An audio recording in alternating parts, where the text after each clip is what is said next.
Bien, buenas tardes para todos y para todas. Nos alegra mucho que nos acompañen en la tarde de hoy.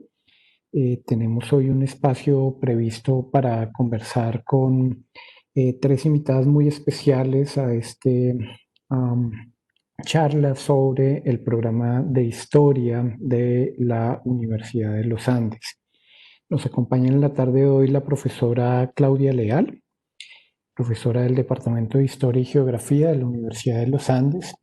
Nos acompaña Aidet Belandia, coordinadora académica del programa de Historia, y nos acompaña María Antonia, que es estudiante del programa de Historia, con quienes vamos a tener una agradable conversación en la tarde de hoy y vamos a tener la oportunidad de conocer un poco más de este programa. Los invitamos a los que ya nos acompañan en la sesión, que si tienen algún interrogante lo puedan transmitir también a través de el chat o a través eh, del chat directo de otro chat general para todos. Y los estaremos leyendo y les estaremos también, obviamente, atendiendo sus interrogantes. Bien, pues nos alegra mucho que nos acompañen Claudia, Idet, María Antonia. Este es un espacio realmente muy interesante para poder conocer un poco más del pregrado en historia. Y pues quisiera pues arrancar saludándote, Claudia, y dándote la bienvenida a este espacio y preguntándote fundamentalmente hoy día, en pleno siglo XXI, ya en la segunda década del siglo XXI, ¿por qué es pertinente estudiar historia? ¿Por qué es relevante estudiar historia hoy?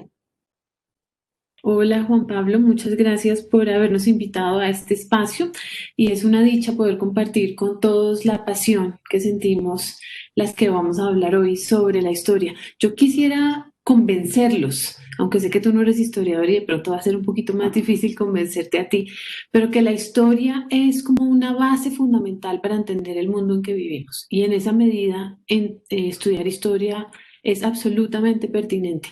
Más aún si pensamos que el ritmo de cambio de todo lo que hay en el planeta ha sido mucho más acelerado en los últimos 100 años que antes, es decir, que el ritmo de cambio es cada vez más rápido y por lo tanto entender ese proceso de cambio es fundamental para entender en dónde estamos parados nosotros hoy en día. La historia para mí es la forma principal de entender cómo llegamos nosotros a estar acá. Te lo voy a tratar de decir de otra forma. Hay muchas maneras de entender los grandes problemas que aquejan al mundo, los grandes interrogantes que tiene uno por estar parado en el planeta hoy en día. La historia es una de esas grandes formas y para mí la forma más potente, la forma más adecuada, diría yo, porque permite integrar varias cosas y me voy a referir a dos de ellas. Una es que la historia permite entender procesos de corta duración, es decir, podemos entender, digamos, la pandemia en la que estamos ahorita por un problema que sucedió en China, ¿no? Hace poco más de un año, pero también podemos entender la pandemia y aquí voy a hacer una cosa un poquito exagerada y provocadora, ¿cierto? Si nos vamos 1.000 millones de años atrás a la formación de los virus, ¿cierto? Y a entender que nosotros somos parte de un mundo vivo y que eso se entiende históricamente. O sea, aquí estamos viendo en dos extremos muy grandes, ¿cierto? Una temporalidad muy corta y una temporalidad muy larga, y si me extendiera podría hablar de otras temporalidades sí, más cercanas al año que a los 1.000 millones de años. La historia, entonces, no solamente permite integrar temporalidades, es decir, fenómenos que se explican en distintos periodos de tiempo, sino que la historia permite entender fenómenos ambientales como lo de los virus, permite entender fenómenos políticos, fenómenos sociales, fenómenos económicos y permite integrarlos en grandes explicaciones de los problemas que nos aquejan. Entonces, dicho de otra manera, la historia reinterpreta el pasado para que nosotros entendamos dónde estamos y como lo dijo nuestro decano en un video muy bonito que hizo sobre historia, para que nosotros podamos imaginar futuros posibles.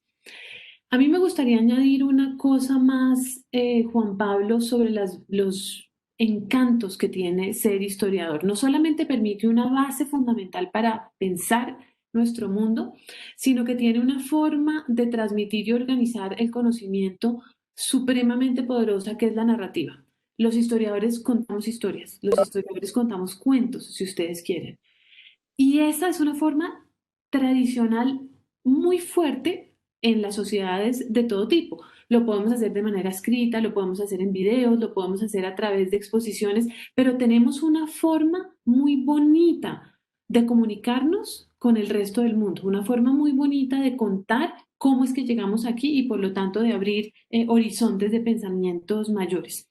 Lo otro es que la historia, precisamente por ser un pilar fundamental del pensamiento, no es exclusiva de los historiadores. Ahora, uno puede ser un historiador, ¿cierto? Una persona que estudia historia toda su vida, se dedica a reconstruir el pasado, pero un historiador puede ser un historiador economista, puede ser un historiador arquitecto, puede ser un historiador ingeniero, puede ser un con ningún otro saber, ninguno, con la biología, con la medicina. Perdona, Somos Claudia, un historiadoras. momentito, porque tuvimos algo aquí, algún inconveniente técnico, porque se nos desactivó todos los micrófonos. Estabas diciendo algo muy interesante que me llamó mucho la atención y quisiera retomarlo desde allí porque en ese punto justamente se fue el sonido. Decías que para estudiar historia no solamente se puede ser historiador o que no solamente desde el lugar del historiador también, sino que también se puede abordar la historia siendo economista, dijiste, y empezaste a agregar también otros saberes. Si puedes retomar un poco desde ahí, que sonaba algo muy interesante también. Juan Pablo, ser historiador es una forma de vivir en el mundo, es una forma de pensar y entender el mundo que por lo tanto y por ser tan grande, poderosa y amplia, no puede ser exclusiva de los historiadores. Entonces, una persona puede ser un arquitecto que sabe diseñar, ¿cierto? Que puede ser un arquitecto urbanista o puede ser cualquier tipo de arquitecto, pero que entiende el mundo en función de esa forma de pensar que te digo, que es cómo llegamos a donde estamos. Entonces, ese arquitecto historiador puede o no estudiar historia.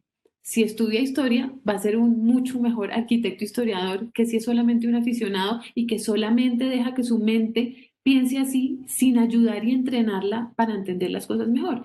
Entonces, un historiador puede estudiar otra carrera al tiempo, un historiador puede estudiar historia como pregrado y luego hacer una maestría en otra cosa, un historiador puede precisamente porque tiene unas herramientas de pensamiento amplio, aprender su quehacer, su profesión en el trabajo, como efectivamente lo hemos hecho todos. Entonces, creo que mi punto grande, Juan Pablo, es que es una de las formas privilegiadas y fundamentales a través de las cuales las personas entendemos el mundo.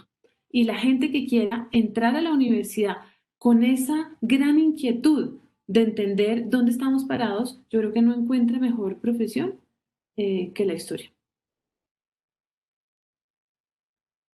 Suena sin duda que la historia, digamos que es como una muy buena combinación en general con casi todas las profesiones, ¿no? Evidentemente uno puede combinarla con otra disciplina y también es una buena combinación. Pero también suena que no siempre los historiadores están ocupándose, si se quiere, de estudiar solamente fenómenos clásicos como estudiar los archivos o como estudiar, no sé, el pasado colonial, que es algo que, por ejemplo, a mí me interesa mucho y siempre me ha resultado tremendamente cautivante. Pero eso, digamos, es una manera de ser historiador o de ser historiadora. Tú, Claudia, ¿por qué te dedicaste a trabajar en la investigación histórica y cómo llegas también a esta experiencia? Si nos puedes contar un poco si hay otra manera de hacer historia que no sea esa imagen que muchos compartimos y que también disfrutamos, que es la del investigador de archivo. Claro, Juan Pablo, mira, yo creo que yo soy historiadora, no porque haya estudiado historia formalmente, yo no tengo ningún diploma que me acredite como historiadora. Yo estudié economía en el pregrado y geografía en el doctorado. Y sin embargo, soy historiadora porque pienso como historiadora. O sea, yo nací historiadora. Cuando hice la tesis de geografía, perdón, cuando hice la tesis de economía en el pregrado, mi tesis fue sobre historia del pensamiento económico. Cuando entré a estudiar geografía, entré a estudiar geografía, la pregunta que tenía era una pregunta histórica, es cómo el Pacífico colombiano llegó a ser ese Pacífico colombiano en el que yo trabajé en la década de los 90, cómo es que es una zona cubierta de bosques, por qué está dominada por gente negra, por qué hay allí una ley que se llama la Ley 70 que le da derechos colectivos sobre el territorio de la gente negra. Todas mis preguntas eran históricas, pero estudié geografía porque en geografía se podía incluir el tema ambiental de manera más fácil que en algunos departamentos de historia. Entonces yo creo que como yo hay mucha gente que se dedica a muchas cosas, ¿sí? Incluso a hacer plata, pero que la manera como piensa es histórica. Y si uno es así, pues qué mejor que darse una manito de un departamento de historia donde le pueden ayudar a organizar esas ideas de mejor manera. Entonces, pues yo estudié historia, sí, en la medida en que me he leído muchos libros de historia, sigo estudiando historia todos los días, así no tenga el cartón. Y el tipo de trabajo que hacen los historiadores es muy variado. Uno es el trabajo de archivo y yo creo que es el trabajo fundamental del historiador y es un trabajo delicioso y es un trabajo muy variado, pues que es que archivos hay muy distintos. Entonces está por un lado, digamos, el archivo de Indias en Sevilla, donde ¿no? tú podrías deleitarte con tus intereses en historia colonial, pero uno también puede hacer lo que yo estoy haciendo en este momento, que es conformando un archivo de mi familia. A raíz de este proceso de la pandemia, nos reunimos por primera vez todos los miembros de la familia León, la familia de mi mamá, y estamos haciendo entrevistas a los mayores, recogiendo materiales que teníamos y armando un archivo familiar para entender quiénes somos. Y ahí mis primos y yo estamos siendo historiadores en la práctica y no solamente yendo a un archivo, sino creando un archivo de la familia. Ahora, la Universidad de los Andes tiene una ventaja enorme y es que entre sus profesores tiene, aquí, perdóname, modestia aparte, como diría, varios profesores que somos geógrafos. Entonces, los geógrafos somos bastante más visuales que los historiadores. No es que los historiadores no lo sean, pero digamos que es una parte fundamental de ser geógrafo. Entonces, en este departamento se potencia una rama de la historia que utiliza fuentes visuales. Entonces, imágenes, pueden ser caricaturas, fotografías, pero muy importante también mapas. Y lo otro más bonito es el paisaje mismo, ¿cierto? El paisaje es producto de la historia y por lo tanto es un archivo maravilloso y parte de lo que aprendemos los historiadores es justamente a leer y a interpretar ese paisaje. Y otra fuente muy bonita que se cruza con otras disciplinas como la sociología y la antropología y que es de lo que a mí más me gusta hacer son las entrevistas, ¿no? Es lo que se llama, así de manera más elegante, historia oral, pero es que la historia está en la cabeza de la gente, no solamente porque sabe qué pasó o recuerda qué pasó, sino porque interpreta lo que pasó de una manera y uno al hablar con las personas entiende esas dos dimensiones de su memoria, ¿no? Es qué recuerda y por qué lo recuerda de una cierta manera, por qué lo recuerda como doloroso, por qué lo recuerda como un momento importante. Entonces, fíjate que como historiador tú puedes salir de campo, puedes estar tomando fotos, puedes estar hablando con gente, si eres ratón de biblioteca, puedes estar feliz viendo documentos viejos, las posibilidades son infinitas. Has planteado, Claudio, si entiendo bien, digamos que hay como varios campos interesantes del ejercicio en historia o también como asociado a las fuentes de trabajo con las que pueden llegar a trabajar los historiadores, tienen que ver con la historia visual, has mencionado también, o hemos mencionado, hemos abordado un poco la historia colonial, hemos también hablado de la investigación en archivos, pero has hablado también de un campo muy interesante asociado con la historia ambiental y con la historia oral, que son tal vez dos campos que en el estereotipo, en el imaginario de lo que puede llegar a ser un profesional en historia, tal vez no están tan comunes, pero es un campo que ya tiene, tiene una historia en sí misma ya desarrollada y ya lograda. Quisiera que nos pudieras compartir un poco ese campo en el que tú te inscribes, que tiene que ver con la historia ambiental y con el punto de encuentro entre historia y geografía, que es la historia ambiental. Tú nos decías pensar en los bosques, yo no me logro imaginar a un historiador pensando en bosques o pensando en el entorno ambiental, porque tal vez mi imaginario está muy centrado en el historiador, como te decía, de archivo.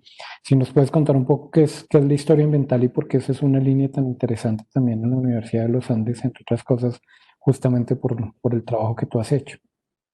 Ay, Juan Pablo, gracias porque me das pues en el directo en el corazón. Eh, Yo diría primero, hacer historia ambiental no es contrario a hacer trabajo de archivo. De hecho, yo he pasado horas infinitas y he contratado gente para que pase horas infinitas en el archivo. La historia ambiental es la historia que incluye al medio ambiente dentro de la historia social y es muy importante porque la manera como se ha ido conformando el conocimiento y las disciplinas que dan sentido al mundo en el que estamos se han ido bifurcando, conformando por un lado las ciencias sociales, ¿cierto? Donde está antropología y sociología, historia, etcétera, y por el otro lado las ciencias naturales, ¿no? Donde está biología, química, etcétera. Entonces, son dos mundos que se han estado alejando cada vez más. Pero si tú estás en el mundo, Juan Pablo, en el mundo está todo junto. ¿Cierto? Ahí donde tú estás sentado, eres un ente biológico, ¿cierto? Eres un animal, estás lleno de animalitos por dentro, estás respirando aire, probablemente un aire medio podrido como el que yo tengo acá, y eso algo le está haciendo a quién eres tú. Entonces, esas separaciones que nosotros hemos hecho han sido importantes para llevar a niveles de especialización mayores que hagan, ¿no? Que cada quien sea muy bueno en lo que hace. Pero si tú quieres hacer explicaciones grandes y mantienes esa separación, pues te vas a quedar corto. Entonces, lo que hace la historia ambiental, como si la historia no fuera ya grande de por sí, ¿no? Es decir, a ver, en este mundo hay piedras, hay ríos, hay otras especies y ese otro resto de mundo ambiental del que nosotros hacemos parte es importante para entender nuestro mundo. Y para que esto quede un poquito más claro para la gente que nos está escuchando, voy a dar un ejemplo. O déjame empezar de pronto por otra cosita y llego al ejemplo. Y es que la historia ambiental permite plantearse preguntas que los historiadores tradicionalmente no se planteaban, como por ejemplo, digamos, la historia de los bosques, ¿cierto? Porque aquí hay bosque y allá no hay bosque. ¿Cierto? Eso no es porque aquí hay unos animales y allá hay otros animales, sino que tiene que ver con la historia humana, ¿cierto? Con lo que nosotros le hemos hecho a esos bosques. Entonces, tradicionalmente un historiador no se hacía esas preguntas, pero el biólogo tampoco, porque el biólogo no es historiador. Entonces, eran temas que quedaban importantísimos en medio de la época del antropoceno, eran temas que quedaban ahí como medio olvidados o para los geógrafos, ¿no? Entonces, que siempre les han interesado ese tema. Entonces, la historia ambiental abre nuevas preguntas, abre un nuevo campo de la historia. Pero lo otro, y aquí va mi ejemplo, es que la historia ambiental es un ángulo que permite o una mirada que permite nuevas interpretaciones sobre viejos problemas históricos. Y el ejemplo que te voy a dar es pues uno que conozco muy bien porque es del libro que escribí que se llama Paisajes de Libertad y es si nosotros queremos entender la conformación de las repúblicas, es decir, la historia de Colombia y de América Latina de los últimos 200 años, uno de los pilares republicanos es la idea de libertad, ¿no? Y, y la libertad va en contra de una de las herencias coloniales que es la esclavitud. Entonces, si nosotros queremos entender el mundo en que vivimos, tenemos que entender cómo pasamos de un mundo esclavista a un mundo que vive con esas aspiraciones de libertad. Lo que hago en el libro que te menciono es reconstruir esa historia del tránsito de la esclavitud a la libertad en el Pacífico colombiano, que era nada más ni nada menos la principal zona esclavista de la Nueva Granada y la zona en la América española donde hay más gente negra junta. Entonces, es un lugar importante para entender esa construcción republicana. Y lo que me doy cuenta es que para entender cómo la gente negra logró o cómo los esclavos lograron en buena medida comprar su propia libertad, hay que entender el contexto ambiental en el que ellos vivían, el tipo de minería que ellos realizaban y por lo tanto el tipo de minas y de ambiente que había que les permitió comprar su libertad. La historia es un poquito larga y no voy a entrar en detalles, pero luego, el momento en que ya después de la ley de manumisión, que para ese momento quedaban relativamente muy pocos esclavos, es decir, la historia de la libertad empieza antes del fin de la libertad, de la abolición de la esclavitud, pero luego entender qué significaba libertad, es decir, que libertad no era simplemente una condición legal de ser libre, sino era qué cambia entre ser esclavo y ser libre, ¿cierto? Uno podría decir, si un esclavo corta caña y un libre sigue cortando caña en la misma plantación cañera, ¿qué significa libertad si la vida sigue siendo igual? Entonces, la vida no sigue siendo exactamente igual. Y en el Pacífico colombiano, los descendientes de los esclavos, la gente negra libre, logró tener un alto nivel de libertad, porque tenía acceso a los ríos para pescar, a la selva para tener madera, para hacer sus embarcaciones, para hacer sus casas, para techar sus casas, a las minas para sacar oro y platino y poder venderlos y comprar las cosas que no podían producir por ellos mismos, a los bosques para sacar caucho, a los bosques para sacar tagua, que son unas semillas muy parecidas al marfil y por eso se le conocía también como marfil vegetal. Es decir, que nosotros no entendemos el significado de la libertad y el proceso de construcción de libertad, que es fundamental para entender la república, si no ubicamos ese proceso de transición en un ambiente específico que son las selvas del Pacífico y el uso, el acceso y el uso que tuvieron las personas negras a esos recursos. Entonces, fíjate que la pregunta no es una pregunta típicamente ambiental como cuál es la historia de los bosques. La pregunta es una pregunta política, de cómo construimos la comunidad política en la que vivimos y el ángulo ambiental nos da una mirada muchísimo más amplia y por lo tanto una respuesta más completa y una mejor comprensión de quiénes somos los colombianos y los latinoamericanos hoy en día. Muchas gracias, Claudia. Pues suena realmente muy, muy interesante, muy fascinante también como esta aproximación a la historia ambiental, porque nos sitúa tal vez en un ámbito mucho más amplio, un ámbito además mucho más dialógico, en el que además supongo que hay un diálogo también permanente con otras disciplinas, en el que hay que establecer también una comprensión un poco más amplia del conocimiento que tenemos a veces sobre un evento.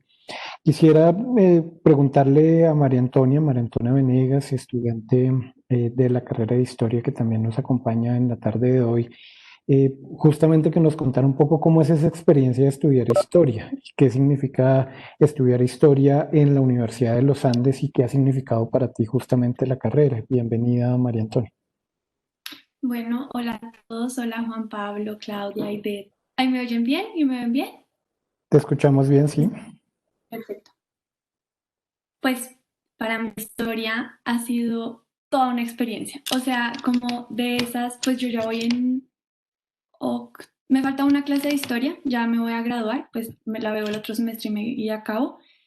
Y, y yo puedo concluir que historia es como uno de esos, yo estudiar historia ha sido como uno de esos acontecimientos que a uno dice como esto me dio un cambio en mi vida de 180 grados, porque yo siento que historia me formó mucho como soy hoy como persona, o sea, no es una carrera, yo también estudio derecho y yo puedo comparar las dos carreras y puedo decir que si yo hubiera estudiado solo derecho, yo la persona que soy hoy ni me hubiera cambiado la vida como me lo hizo historia, porque lo que para mí ha hecho historia totalmente mi forma de pensar y me creó una estructura mental muy particular que me hace ver el mundo de una forma muy distinta y pues me encanta, a mí me parece lo más divino que hay. Y pues entro a decir una cosa y es que muchas personas cuando oyen que yo me dicen, bueno, ¿y qué estudias? Yo digo, no, yo estudio historia y me dicen, no, ay, qué delicia, no, a mí me encantaría estudiar historia, solamente que es que yo soy pésimo para las fechas, yo tengo una memoria pésima y yo les puedo decir a ustedes que yo en esta carrera no me he aprendido ni una sola fecha, o sea, eso no es historia en los Andes, no sé cómo sea en otras universidades, yo pues digamos que cuando me puse a comparar los pensums de las universidades con los Andes, me llamó mucho la atención el componente de investigación de los Andes, que me parecía que sobresalía al contrastarlo con las otras universidades. No sé si en otras universidades uno se aprende a sus fechas, no creo, pero, pero sí, eso fue lo que me hizo decidir que estudiara historia en los Andes, el componente como de investigación. Y, y pues que hoy en día, gracias a eso, soy una persona totalmente diferente a la que era cuando me gradué del colegio. Y entonces sí, como que es más un tema de formación personal que de, pues aprendo muchas cosas, pero lo que más se me ha quedado es que soy una persona totalmente diferente gracias a que he estudiado historia. ¿Cómo ha sido, María Antonia, esa combinación? Nos contabas que estudias también Derecho. ¿Cómo ha sido esa experiencia, particularmente en los Andes, de estudiar dos programas? ¿Cómo ha sido para ti esa posibilidad? Pues una cosa que resalto de los Andes es que también entiendo, comparado con otras universidades, es una universidad en la que es muy fácil hacer doble. Yo comparto lo que ahorita decía Claudia, que uno puede ser historiador, arquitecto, historiador, lo que sea, y yo creo que eso es lo que me ayuda, pues como mi caso en historia y derecho, porque yo a partir de estudiar historia estoy abordando los problemas de derecho de una forma totalmente diferente a cómo la aborda la gente que estudia derecho. Precisamente por lo que decía ahorita, que historia me crea una estructura mental totalmente diferente. Entonces, al momento de yo estudiar derecho, considero que tengo una sensibilidad diferente, veo todo desde varias perspectivas. Las ciencias sociales son importantísimas y, y al momento de verlo con el derecho, uno se da cuenta de eso.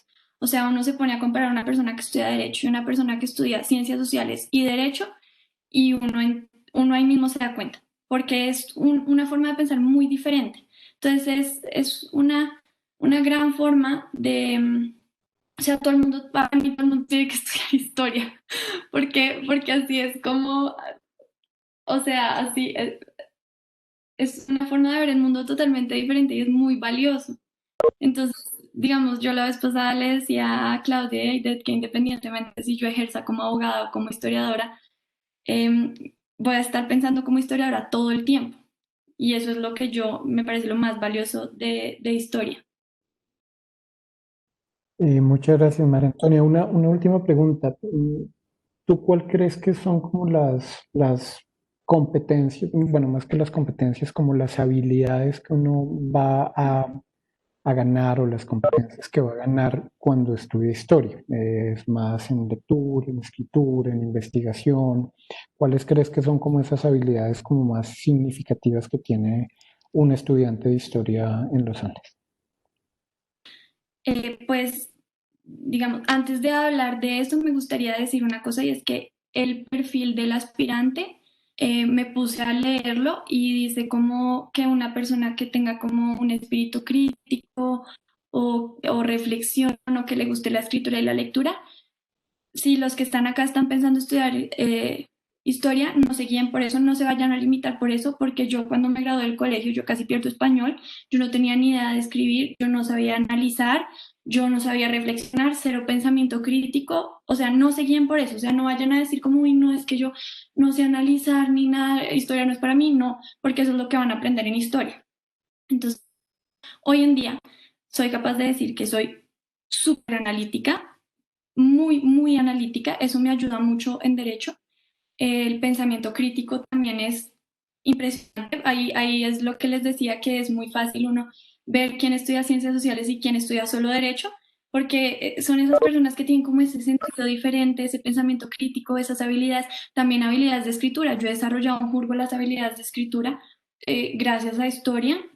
Entonces, pues sí, digamos que uno en las clases, uno ve unos contenidos muy lindos, muy interesantes, muy variados, pero en últimas lo que yo considero que es lo que más se me ha quedado de historia es el pensamiento crítico, la investigación, la capacidad de análisis, la capacidad de escritura, de lectura, que pues eso, sin eso, eso sirve para todo. O sea, así uno sea historiador, abogado, historiador y arquitecto, lo que, como ahorita decía Claudia.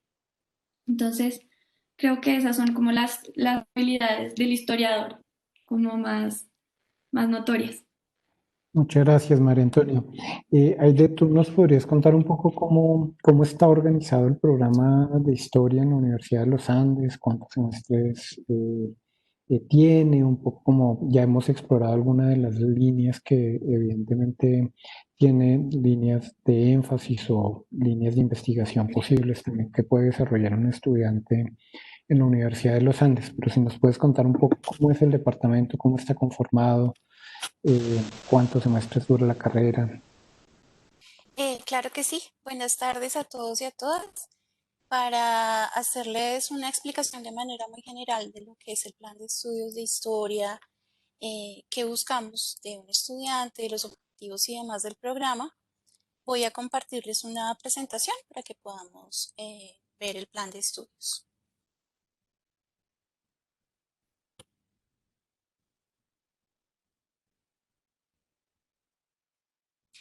Bueno, Es importante primero entender qué es el programa de historia. El programa de historia es un programa que dura 8 semestres, tiene 120 créditos y está repartido en 3 niveles: un nivel introductorio, un nivel intermedio y un nivel avanzado. En el nivel introductorio, las clases son de carácter esencialmente magistral. ¿Por qué? Porque los estudiantes en este momento todavía no tienen como la autonomía para participar de manera eh, crítica en las clases. La van adquiriendo a medida que avanzan en el programa. En el nivel intermedio encontramos cursos de tipo teórico práctico. Se combinan las clases magistrales con actividades prácticas. Aquí ya aparecen discusiones de lectura, talleres de fuentes, ejercicios metodológicos. Aquí pues el nivel de autonomía del estudiante va aumentando y es capaz de trabajar también con base en instrucciones generales. Y en el nivel avanzado, el estudiante pues ya adquiere un nivel de autonomía mucho más amplio en su proceso de aprendizaje. Aquí el profesor es un orientador que propicia el trabajo, pero realmente son los estudiantes los que construyen conocimientos. Es importante mencionar, de pronto menciono algunas cosas que ya la profesora Claudia les comentó, pero es importante mencionar que el objetivo del pregrado es que el estudiante entienda cómo se dan los sucesos en el pasado, cómo se dieron los sucesos en el pasado, cómo se dan hoy y en función de ese pasado, cómo poder entender este presente y con lo que pasa en el presente, cómo podemos construir un futuro. Sigamos.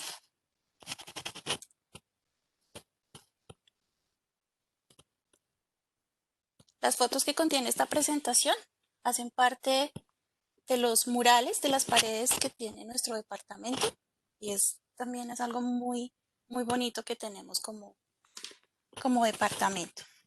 Estos son los objetivos del programa. El primero es pensar históricamente. El estudiante comprende que la diversidad de la experiencia humana en el tiempo y en el espacio se estudia como un proceso que atiende a cambios y continuidades. El segundo objetivo es producir conocimiento histórico. El estudiante se formula preguntas sobre el pasado y el presente, utiliza diferentes fuentes, métodos y conceptos para responderlas y comunica sus resultados.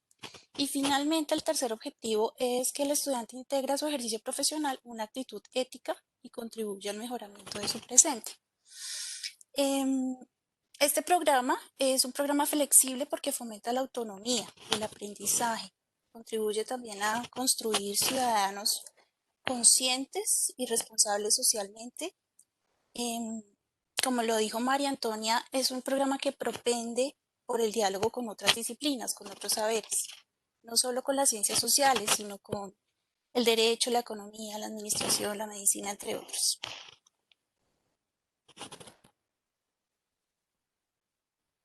Vamos a mirar el plan de estudios. El plan de estudios comprende 8 semestres. Es un programa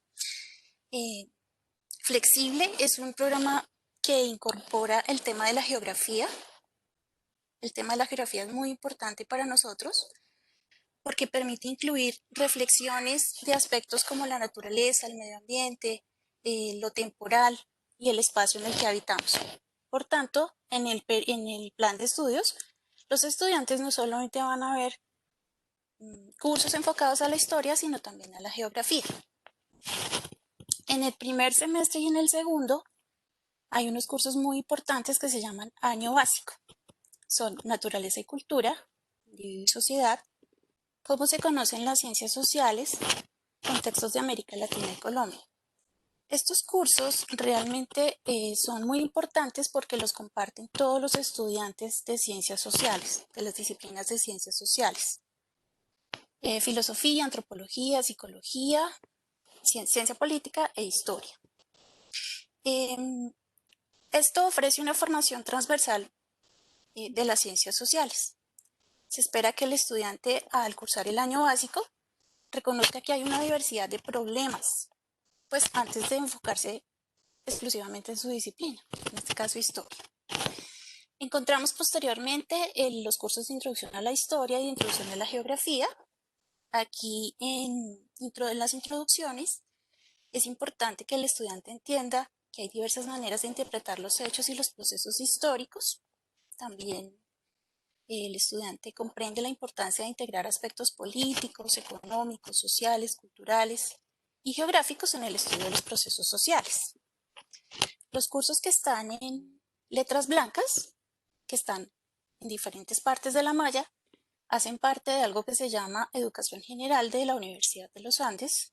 Eso lo explico al final, que hacen parte del plan de estudios, pero tienen que ver con otro tipo de formación integral que tiene la universidad para esos estudiantes uniandinos. Vienen los CBUs de historia, son 3 CBUs, son cursos de 2 créditos que dicta el departamento de historia, son obligatorios para los estudiantes, no solamente en historia, sino también en geografía, y van muy enlazados con los objetivos de los cursos introductorios de Introducción a la Historia e Introducción a la Geografía. En el tercer semestre encontramos ya lo que es el nivel primer y segundo semestre, era el ciclo introductorio que les comentaba anteriormente. Tercer, cuarto y quinto semestre viene el ciclo intermedio. En el tercer semestre está el curso de historiografía. Está el curso panorámico, los cursos panorámicos que se los voy a explicar más adelante.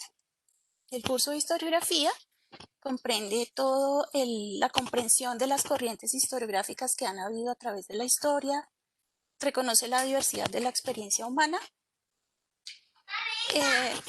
El tema de fuentes es cómo aprenden los estudiantes a identificar una fuente, qué es una fuente primaria, qué es una fuente secundaria, para qué nos sirven las fuentes, cómo citar las fuentes, importantísimo en los textos argumentativos. No solamente en la escritura académica son importantes citar las fuentes, sino en el resto de la vida. Los cursos panorámicos. Los cursos panorámicos los vemos en 3 momentos de la malla curricular. Vemos 3 cursos panorámicos. Estos están enfocados en la historia de Colombia y América Latina. Estos cursos son cursos integradores y transversales. Involucran procesos de pensamientos teóricos, debates historiográficos, fuentes, inclusive información de métodos. Estos cursos, digamos, el propósito de estos cursos es dar una visión amplia. Son cursos de periodizaciones de más de un siglo, por lo menos, de Colombia y América Latina. El pregrado de la Universidad de los Andes trabaja mucho el contexto local y regional. Entonces, dictamos muchos cursos en Colombia y América Latina. Esto lo cubren los cursos panorámicos. Viene uno de los momentos más importantes de la malla curricular del pregrado y que está recién reformado, de hecho, y es el tema de la flexibilidad curricular, con todo el tema de electivos. Los cursos electivos son, como su nombre lo indica, cursos que el estudiante puede escoger, ya sea dentro de la disciplina, o sea dentro de las ciencias sociales, o inclusive de otros saberes.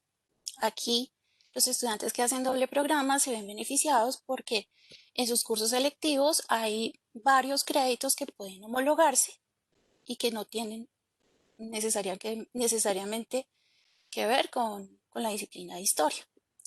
Hay electivos disciplinares que se dictan en el departamento que deben ver los estudiantes. Aquí, por ejemplo, cubrimos cursos de procesos históricos, ya no enfocado solamente en Colombia y América Latina, sino también en Europa, en Estados Unidos, en Asia, o cursos, por ejemplo, más globales que cubren periodizaciones que son transversales a la historia o que son transversales en la espacialidad. Por ejemplo, historia de la medicina, historia del tercer mundo. Nuestra oferta garantiza que los estudiantes cubran todo, Colombia, América Latina, mundo, y también todas las periodizaciones, desde lo colonial, lo más antiguo, inclusive desde la prehistoria. Tenemos CBUs que tocan temas de la prehistoria hasta el presente. Seguimos en el semestre 5, ya empezamos a ver los seminarios. Los seminarios, pues como lo mencionamos en la diapositiva anterior, hacen parte del ciclo avanzado. Son cursos donde los estudiantes ya tienen mucha más autonomía, pueden desarrollar proyectos en una misma clase. También hay electivos disciplinares e interdisciplinares. Los estudiantes tienen la opción de verlos en historia o por fuera del departamento. Eso también es muy, muy beneficioso para estudiantes que hacen otras carreras, que hacen doble con historia. Luego viene el seminario de diseño de proyectos. Es un seminario, es un curso metodológico. El estudiante aquí aprende, escoge un problema de investigación, elabora un proyecto, se plantea una pregunta, desarrolla la pregunta y obtiene un producto. Este es un prerequisito para las opciones de grado, que ya les voy a mencionar, que son las siguientes. Las opciones de grado, las encontramos aquí. Ya me devuelvo a explicarles el tema de educación general. Está la monografía de Aide, Juan. Señor. hola. Yo creo que debemos cerrar acá porque realmente tenemos pues una, pues como que las personas que estaban estuvieron un tiempo, pero ya no tenemos realmente nuevos participantes. O sea, los que estamos acá somos los mismos coorganizadores. Ah, ok. Entonces, Entonces, ¿tengo la presentación? sí, yo creo que ciérrala ya y pues quiero darle las gracias pues a las tres por participar hoy en este espacio.